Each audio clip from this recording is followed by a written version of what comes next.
I'd like to start with Hank. My dad was a salesman. His best friend was a bookie. And as Eddie, tell me, what kind of research did you do, or how did you like playing this character? I've known a few salesmen and bookies in my day as well. I don't know if I'd call it research, but by osmosis, I took him in a bit. My dad was a garment center guy. He wasn't a salesman; he was a manufacturer, but all his partners were salesmen. So I kind of grew up in that world. And actually, this reminded me a lot of my dad's era, that kind of Mad Men era of salesmanship. And anytime you get to play a character that is that passionate, uh, it's a fun time. You don't have to hold back, and he's not a subtle guy, and I enjoyed that aspect a lot. Damon Runyon, Guys and Dolls, all kinds of good stuff. Exactly. Yet in the Yeah. future somehow. You take the new parents up front. Remind them life is still fun sometimes. Oh, easy money. God, how babies adore me. Herb, you take Granny and Gramps. Golf, and no taxes. Got it. No excuses for not cleaning up in here. I can close in here with multiple seeping cold sores, okay? And I'm going to have an excellent sales performance. Yeah, I think I just said that. Hey, guys, remember, we're not just selling. We're changing lives.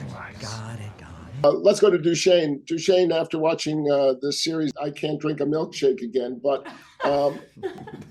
your character on the surface is simple, but there's so many layers to him. How difficult was it for you to piece these all these relationships together? Your love of Jack and your subservience to Betty and all of that. Talk about that, creating that character. I feel like sometimes I think actors were in the service industry. And how can you service the script? How can you service your crew or add value to the character? I just kind of, I remained present.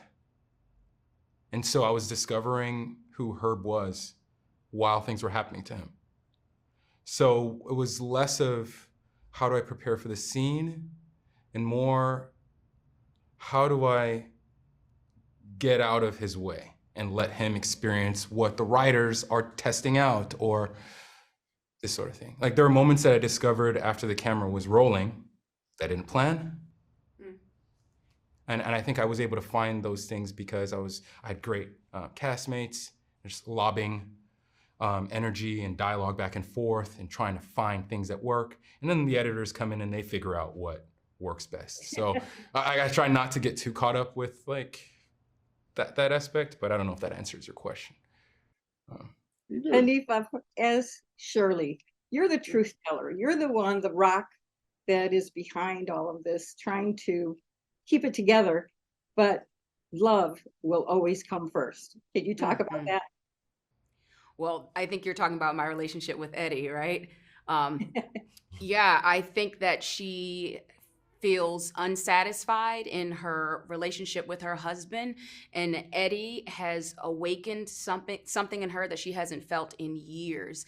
And of course, her love for him is going to take over more than anything that the job could take over. However, she really loves her job and she likes being good at her job. So I would say Eddie and the job might be side by side, right? But anytime a man is saying they love you and they want to spend the rest of your life with you, all of a sudden the job is like out the window.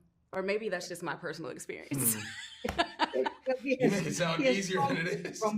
Wait, what did you say? He has so many romantic characteristics. I mean, he knows how to woo. Yes. Yeah. Everybody's a sucker for love, and for a sucker for Hank Azaria for sure. Right. Yeah. That's always been my experience. That's true. Hank, and this is maybe for everybody. We asked Lucas and Amit if they ever thought of doing this as a musical. Would you like to have seen any of your characters sing some of those scenes?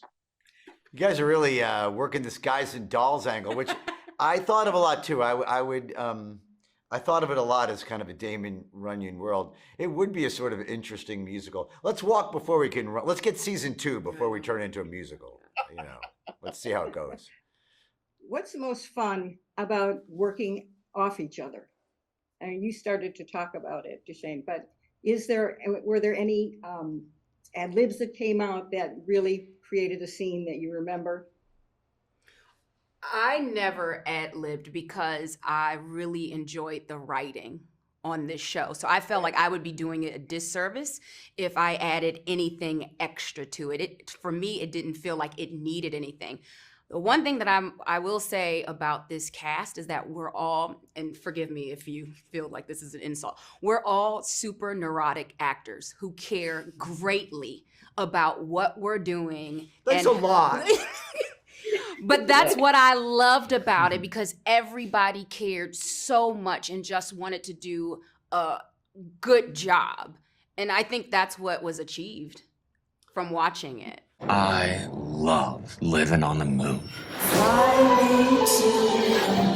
Remember, we're not just selling, we're changing lives. Congratulations on your new home in the stars. I've been thinking about moving up there. The moon might be nice. What about all them aliens? Well, there's no such thing. The dialogue is Runyon-esque. It was very particular. I'm not going to say Shakespearean, but they wrote on Deadwood, which kind of reminded me that kind of heightened speech. Very much. And so most of the time was spent trying to get that right and wrap your mouth around it and sound like it was something you'd actually say, even though sometimes the phrasing was completely weird. So there was little room for ad-libbing here and there, but mostly we were trying to kind of deliver the play, as it were. Well, we want to thank you all very much. Congratulations. We do look forward to season 2, as a matter of fact. Yes. And much good luck to everybody. Thanks. Thank you so much.